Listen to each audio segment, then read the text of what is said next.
Hey everyone, it's Garrett back with The Actor's Dream. This is video 6 where we're going to be talking about learning lists using Memory Palace or Loci Technique as opposed to linking. Okay? So today we're going to be working on the list of wars from Peterson and Denis O'Hare's in Iliad.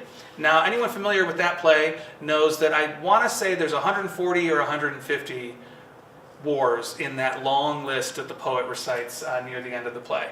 Okay, so we're not going to be talking about how to approach all of those today. We're just going to be starting with those first few. But the idea is, well, if you learn how to do the first few, you can just apply it to the rest of the list and be proactive about structuring and organizing it in a way that you're going to be able to learn it a lot faster and a lot more confidently. Okay? So to start off, ladies, what I want you to do is just look at that list, and we're going to be looking at, now I gave you, and those for you at home, I gave you a list of 25, right? Because in the previous video, right, you've set up your locations, right? You have 5 rooms, 5 locations, 25. So the idea is we're going to be going through the first 10 in the video, and then if you want to work through it more, you can use all of your locations to do the full list of 25. And as another reminder, all of you at home who want to work through this, there's a link in the description that'll take you to the documents section on theactorsdream.com, and you can download all of the documents that we're working with today that will enable you to help work you through with us. Okay? So, similar to what we've done in the past with Memory Palace, we're going to be connecting an image with a location. Okay? Now, some of these, again, we were working before with objects, which is a very easy one-to-one connection, right? So now we're expanding to multiple words, phrases related to these wars. So what I want you to do is just look at those first 10, okay? Just look at those first 10, and we're going to do a couple things, first of all. Starting off, let's look at patterns. Let's look at patterns and how it's organized on those first 10. Can you just throw out a couple that pop for you? On 1 and 2, they both start with conquest, Yep. and then there's alliteration as well. Yep. And 3 and 4 is Persian and Peloponnesian. Peloponnesian. Yep. Got our 2 P's. So we have 2 pairs of alliteration, right? So we have Sumer, Sargon, Persian, Peloponnesian, right? We also have conquest, conquest, war, war. We have the as an article to precede both those. What else? 4 ends with war, and 5 begins with war. Yep, 6, 7 are both wars. yep. 9 and 10 has more alliteration with revolt and rebellion. Great, great. So already we have a lot of things to root us in this text, right? So we have those patterns, we've recognized those things. Just going off of these first 10, starting with 1, if we were going to think about conquest of Sumer, right?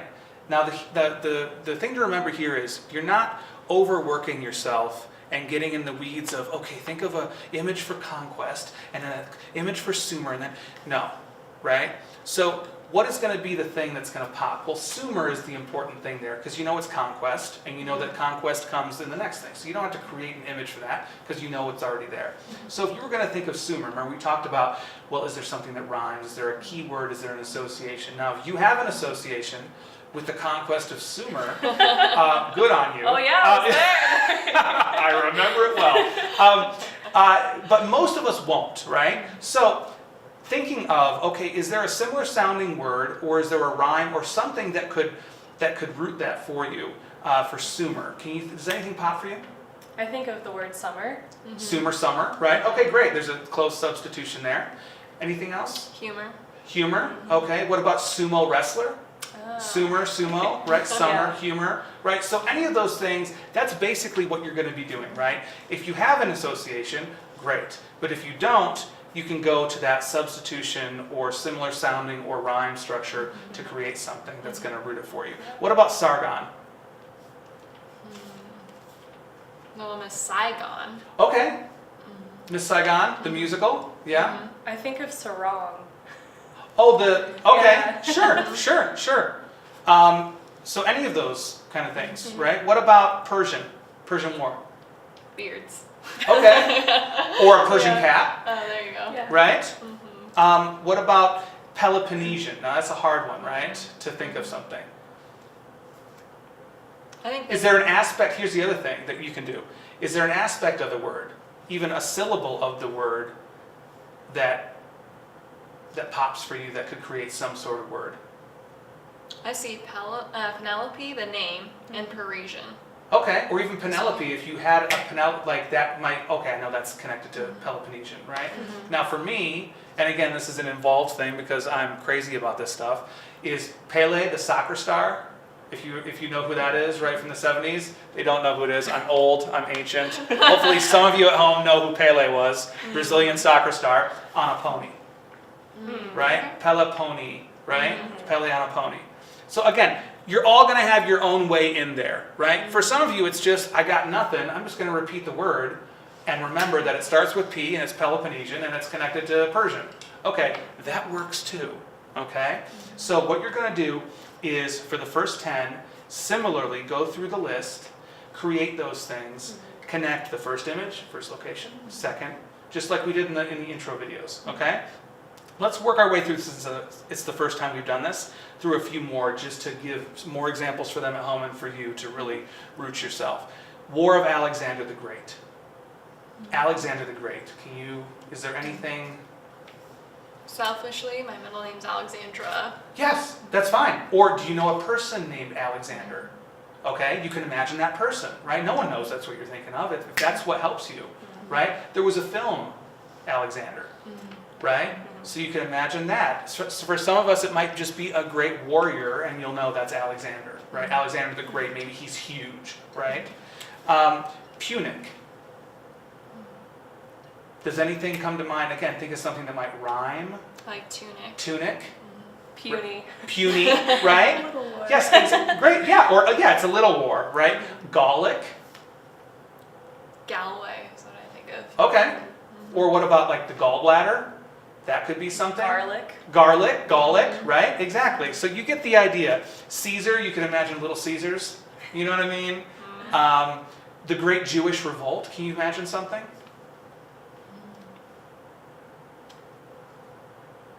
It's a tough one. Yeah, that one's tricky.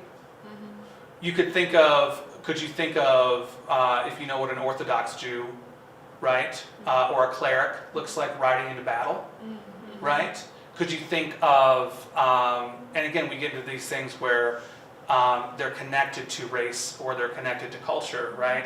But anything connected to that, if imagining a whole bunch of Jews wearing the stars uprising against their Nazi oppressors, right? Could you imagine that? A great Jewish revolt, or people escaping from Auschwitz, or like any connection to something like that might help, right? Yellow Turban Rebellion. The image is right there, right? A great, huge yellow turban, okay? So what I want you to do is go through the first 10.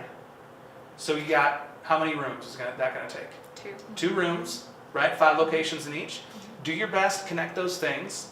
And then as you're reciting them out loud, again, it's not just the image, right? You want to make sure you're getting the war of blah, blah, blah, or the conquest of blah, blah, blah, right? And really try to link those together. We'll take a few minutes and then we'll come back and recite them. All right, we're back with the first 10 of the list of 25, of the longer list of 140-something list of wars from Loci Peterson and Denis O'Hare's an Iliad. So, ladies, I want you just to go. We're just going to jump right in.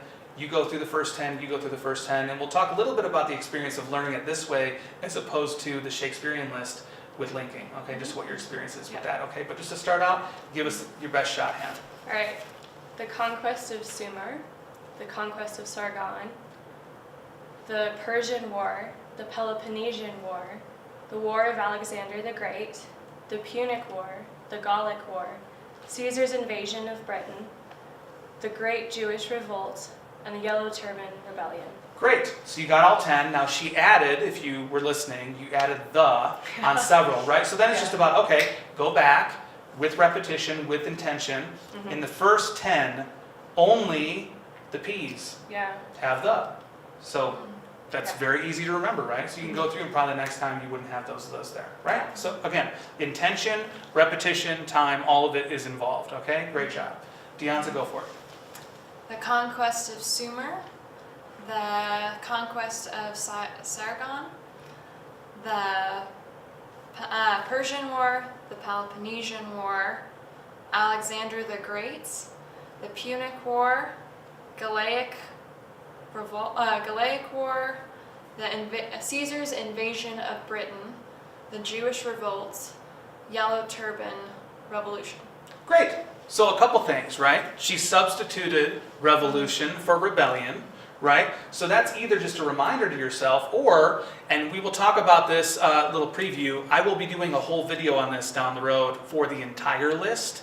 But in this list, you have wars, you have conquests, you have conflicts, you have invasions, you have wars, all these things, right? So it's easy to substitute those things, and I will be teaching you how to do that down the road. I will just say right now, sometimes you can add another little image, and it's almost like a legend, right? A symbol for if this is in the image, it's a rebellion.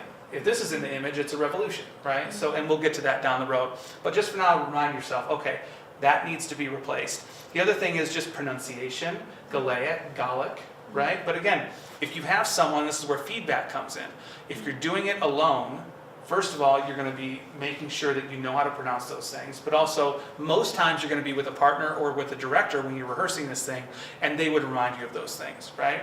So I'm curious, for you two, what's the difference between doing, or what was the experience, first of all, doing this list with Memory Palace or Loci? How was it? With doing the linking, it was, you have to have the image of what it is, and that image needs to connect to the next image. But with this, it was less about what the image is and what the connection is, but, the location. So it felt a lot less complicated to me. Simpler. Yeah. Right? And again, and you had talked previously about that it felt more solid. Mm-hmm. Would you agree with that again? Just Yeah. Okay, great. Yeah. And for you, it's easier? Mm-hmm. Okay, great. And the other thing too that we might infer, and feel free to correct me if I'm wrong, is that if it's a simple object or a simple thing, linking might be faster. But if you're going into these complicated things, it might be simpler to use Loci and Memory Palace because those objects don't change. Yeah. And they're not loaded with anything. There's no meaning behind them. It's just boom, right? Yeah. Would you agree with that? Yep. Okay, great. What about you, Deonza? How was it? Would you echo some of Hannah's statements? Yeah, I would, and I would also say I lost the details that got in the way when I was thinking of images and a whole war behind somebody in a big picture. I was able to focus on the simple object. Really? Okay, so that's interesting. So using the locations, you don't get lost in the weeds of a story. Does that make sense? Yeah. Okay, that's very interesting too. So again, those of you at home working on it, leave any comments comments or questions, echoing their sentiments, offering contradictory evidence. What do you prefer? What do you prefer? Linking, Loci, Memory Palace? How are you finding this, and do your experiences echo theirs, or do you have other viewpoints about those things? And again, we're not going to go through the 25, but now you have 25 locations, right? You have a way to turn these into images, right? And so if you were tasked with that role of the poet and you get that list of wars, you don't have to be anxiety-ridden necessarily about memorizing those things because you have a clear path now to go for it. And then really your only obstacle, right, is time and intention, right? But it's not just learning it rote and pacing back and forth and stressing out for a whole weekend or for 6 weeks of a rehearsal process, right? It's, I know exactly what I need to do, and now it's just about putting in the time and putting in the intention to do it. Does that make sense? Yeah. Great. So once again, you can use linking for lists. This video we've talked about using loci. And again, it's not all or one this way, one that way. Whatever is useful, whatever is most efficient for you, that's what you should be using, okay? So we've gone through lists, we've gone through loci, we've gone through linking. Thank you so much for watching. Once again, you can find all of our videos and other resources at theactorsdream.com. Thank you so much for watching, and I hope to see you in the next video.